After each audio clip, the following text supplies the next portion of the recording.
একটু পরেই কান্না আওয়াজ শুনতে পাই এবং নিশ্চিত হই আমার শাশুড়ি আম্মু কান্না করতেছে। আমি ইমন, বয়স ৩০ বছর, উচ্চতা ৬ ফুট ৩ বছর আগে বিয়ে করেছি প্রেম করে। আমার বউ জুথি, বয়স ২৬, গায়ের রং হালকা ফর্সা। আজকে আমি বলবো আমার আর শাশুড়ির মধ্যে ঘটে যাওয়া গোপনীয় এক ঘটনার কথা। তার আগে আমার শ্বশুর শাশুড়ির একটু বর্ণনা দেই। আমার শ্বশুরের নাম রনি, বয়স ৪৮, পেটানো শরীর, উচ্চতা ৫ ফুট ৮ ইঞ্চি। আমার শাশুড়ির নাম মলি, বয়স ৩৮, গায়ের রং শ্যামলা। আমার শ্বশুরের একটা মুদির দোকান আছে আর শাশুড়ি গৃহিণী। আমার বউ তার বাবা মার একমাত্র সন্তান। আমার শ্বশুর শাশুড়ি একটা ফ্ল্যাটে থাকে। ফ্ল্যাটের বর্ণনাটা হলো ২টা পাশাপাশি বেডরুম আর একটা ২ রুমের সাথেই অ্যাটাচড বাথরুম, আর ২ বেডরুমের সাথে অ্যাটাচড একটা ডাইনিং, তার সাথে কিচেন রুম। বরাবরের মতোই আমার বউ জুথি আর আব্বু আম্মু খুব ফ্রি মাইন্ডের, যেটা আমার কাছে খুবই সুখের আর আনন্দের। আমার শ্বশুরকে আব্বু আর শাশুড়িকে আম্মু বলে ডাকি। তবে আম্মু অনেক বেশি রাগী মেজাজের মানুষ, যে কোনো কথাই রাগী ভাব নিয়ে কথা বলে। আব্বু একেবারে নরম মনের মানুষ, সবসময় হেসে হেসে কথা বলার চেষ্টা করে। আম্মু সবসময় সেলোয়ার কামিজ পরে আর আব্বু সাধারণত লুঙ্গি আর গেঞ্জি পরে বাসায়। ঘটনা শুরু হয় আমার বিয়ের প্রায় ৪ মাস পর। আমি আর আমার বউ জুথি যখন তাদের বাসায় ঘুরতে যাই। যাওয়ার পর আব্বু আমাকে বলল, ইমন তোমাকে একটু ইন্ডিয়া যেতে হবে। আমি বললাম, কেন আব্বু? আব্বু বলল, আমার ব্যবসার কিছু জিনিসপত্র আনতে হবে। আমার যাওয়ার কথা ছিল, কিন্তু আমি যেতে পারবো না, দোকানের চাপ অনেক। আমি তো মহা খুশি, ভালোই তো, শ্বশুরের টাকায় বউকে নিয়ে ইন্ডিয়া একটু ঘুরে আসতে পারবো। ইন্ডিয়া যাওয়ার কথা বলায় জুথি আমার মন খারাপ করে দিল, কারণ ওর শরীরটা ভালো না, ওর যেতে ইচ্ছে করছে না। কিন্তু আমার একটু অবাকই লাগলো, কারণ যে ঘুরতে যাওয়ার পাগল, ইন্ডিয়া যাওয়ার খুবই শখ তার। যাই হোক, মন খারাপ করে বসে রইলাম, কিন্তু কাউকে বুঝতে দিলাম না। তবে এই মন খারাপের উপরে আরও মন খারাপ করে দিল আমার শাশুড়ি। সে নাকি আমার সাথে ইন্ডিয়া যাবে, তার নাকি কিছু কেনাকাটা আছে। এমনিতেই আমার শাশুড়ির মেজাজ প্রচুর খিটখিটে, তার ওপর এখন আমার সাথে ইন্ডিয়া যাবে। ভেবেছিলাম বউর সাথে যাক বা না যাক, নিজে নিজে একটু এনজয় করব, এখন তাও আর হলো না।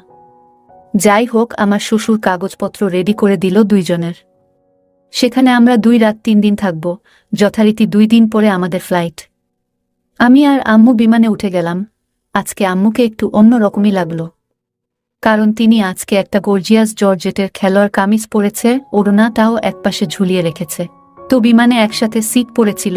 আমাদের পুরো রাস্তা আম্মু ঘুমিয়ে ঘুমিয়ে গিয়েছে, আর আমি মোবাইল টিপে সময় পার করেছি, কারণ আম্মুর সাথে থাকায় কোনো দিকে তাকানোই যায় না, কি না কি ভেবে বসে। তো ফ্লাইট ছিল সকাল 7টায় আর এসে পৌঁছালাম দুপুর 1টায়। আমার শ্বশুর নিজেই হোটেল বুকিং করে রেখে দিয়েছিলেন, যথারীতি সেই হোটেলে গিয়ে ঢুকলাম। হোটেল বয় আমাদের নাম সম্পর্ক জানতে চাইল। আমি আমাদের নাম বললাম আর বললাম আমরা শাশুড়ি আর মেয়ের জামাই। তখন হোটেল বয় আমাদেরকে বলল যে আপনাদের হোটেল যখন বুকিং দেওয়া হয়েছিল তখন তো বলা হয়েছিল স্বামী স্ত্রী থাকবে, আর আপনাদের জন্য তো কাপল রুম বুকিং দেওয়া হয়েছে। আমি শাশুড়ির দিকে তাকিয়ে দেখলাম আমার শাশুড়ি আম্মু মুচকি মুচকি হাসতেছে। তখন পরিস্থিতিটা ঘোলাটে হয়ে গেল, কি করব বুঝতেছিলাম না। তখন আমার শাশুড়ি আম্মু পরিস্থিতি সামাল দিয়ে হোটেল বয়কে বলল, আরে ও মজা করেছে, আপনি স্বামী স্ত্রী লিখেন আর তাড়াতাড়ি রুমের চাবিটা দেন, আমার ফ্রেশ হতে হবে।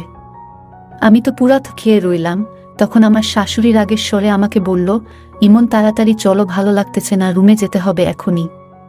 যাই হোক, আমরা রুমে ঢুকলাম। রুমটা ছিল একদম ছোট, আর বিছানাটাও একেবারে ছোট, মানে 2 জনের জন্যই, তবে একেবারে লাগালাগি করে শুতে হবে আর কি। আম্মু বেড দেখে আরও ফায়ার হয়ে গেল। আম্মু বলল, এটা কে বলে কাপল বেড, একজনের উপর আরেকজন উইঠা শুইজা ঘুমাইতে হবে। বালের রুম বুকিং দিচ্ছে। আম্মু গোসল করতে গেল আর আমি জুথিকে ফোন দিলাম। জুথির সাথে কথা বলে আমি খাটে এসে শুয়ে পড়লাম, খুব ক্লান্ত লাগছিল। একটু পর আম্মু গোসল করে বের হলো। যাই হোক, সেদিন সারাদিন বাসায় থাকলাম। তবে আমি মাঝে মাঝে বাইরে গিয়ে গিয়ে সিগারেট টানছি আর আম্মুকে নিয়ে চিন্তা করলাম। যাই হোক, রাত 11টা বেজে গেল। আম্মু তাড়াতাড়ি খেয়ে ঘুমাতে চাইল আর আমাকেও ঘুমাতে বলল। আমরা একসাথে হোটেলের দেয়া খাবার খেয়ে নিলাম, এখন শোবার পালা। আম্মু বলল লাইট নিভিয়ে দিতে, প্রচুর গরম পড়েছে তাই। লাইট নিভিয়ে দিলাম, ঘরটা একদম অন্ধকার হয়ে গেল, কিছুই দেখা যাচ্ছিল না। শুয়ে পড়লাম। আম্মু আমার বাম পাশে শুয়েছে, আমার উল্টা দিকে হয়ে আমার দিকে পিঠ দিয়ে। তবে লাইট নিভানোর পর কিছুই বোঝা গেল না, তো ঘুমানোর আগে ভাবলাম একটু জুথির সাথে কথা বলি। কয়েকবার কল দেওয়ার পরও ধরল না। তখন আম্মু বলল, কাকে ফোন করছো? আমি বললাম জুথিকে, কিন্তু কল ধরে না। আম্মু বলল, থাক আর ফোন দিও না, ঘুমাও, মোবাইল চালাইও না এখন। আমি ঘুমানোর জন্য খুব চেষ্টা করতেছি, কিন্তু ঘুম আসতেছে না, কারণ একে তো নতুন জায়গা, তার উপর জীবনে প্রথম শাশুড়ির সাথে এক বিছানায় শুয়েছি, তাও আমাদের মাঝে মাত্র 4 আঙ্গুল ফাঁক। একটু পরেই কান্না আওয়াজ শুনতে পাই এবং নিশ্চিত হই আমার শাশুড়ি আম্মু কান্না করতেছে। আম্মুকে ডাক দিলাম আর জিজ্ঞাসা করতে লাগলাম, কি হয়েছে আম্মু, কোনো সমস্যা?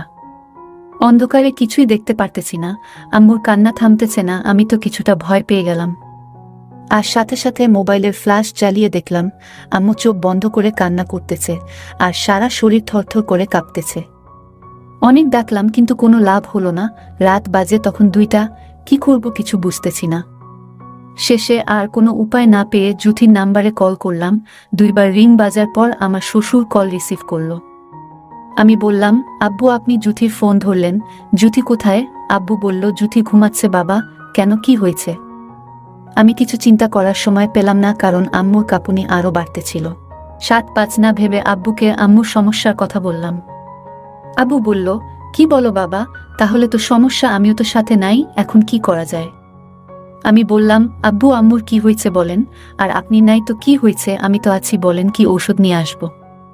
আব্বু বলল, বাবা তোমার আম্মুর এটা অনেক আগে থেকেই সমস্যা, এটার তো কোনো ঔষধ নাই, শুধু একটা উপায় আছে কাঁপুনি কমানোর, কিন্তু সেটা সম্ভব না বাবা। আমি বললাম, কেন সম্ভব না আব্বু, আমাকে বলেন কি উপায়? আব্বু বলল, তোমার আম্মুকে বডি হিট থেরাপি দিতে হবে বাবা। আমি বললাম, সেটা কিভাবে আব্বু? আব্বু বলল, কিভাবে যে বলি বাবা, তুমি আমাদের ছেলের মতো, আর এই থেরাপিটা শুধু আমিই দিতে পারি, অন্য কারোর দ্বারা দেয়া সম্ভব না, তুমি তো না। আব্বু বলল, বডি হিট থেরাপিটা হচ্ছে যার কাঁপুনি উঠে তাকে আরেকজনকে শক্ত করে জড়িয়ে ধরতে হবে, অর্থাৎ 2 জনের শরীরের তাপমাত্রা আদান প্রদান করতে হবে। এখন একটু বুঝে করতে পারলে করো বাবা। আমি তো শুনে খেয়ে গেলাম, এটা কিভাবে করি? ফোন কেটে দিলাম আর ভাবতে থাকলাম কিভাবে কি করব। আমার আর কোনো উপায় না দেখে আম্মুর পাশে শুয়ে সাধারণভাবে যেভাবে মাকে ছেলে জড়িয়ে ধরে সেভাবেও ধরলাম। 10 মিনিট এইভাবে থাকলাম, কোনো উন্নতি দেখলাম না। একটা হট মুভির কথা মনে পড়ে গেল, সেখানে নায়িকার ঠান্ডা লাগছিল, তখন নায়ক নায়িকাকে জড়িয়ে ধরছিল। আর কিছুই ভাবার সময় পেলাম না, আমি ও শাশুড়ির সাথে খারাপ কাজ করতে শুরু করলাম। পুরো ব্যাপারটা একটা রোমান্টিক হট পরিস্থিতি হয়ে যাচ্ছে। এইগুলো ভাবতে ভাবতে আমি আমার কাজ করে যাচ্ছি। আম্মু বেশ মজা পাচ্ছিল। কিছুক্ষণ পর আম্মু বলে উঠল, কেমন লাগছে এমন?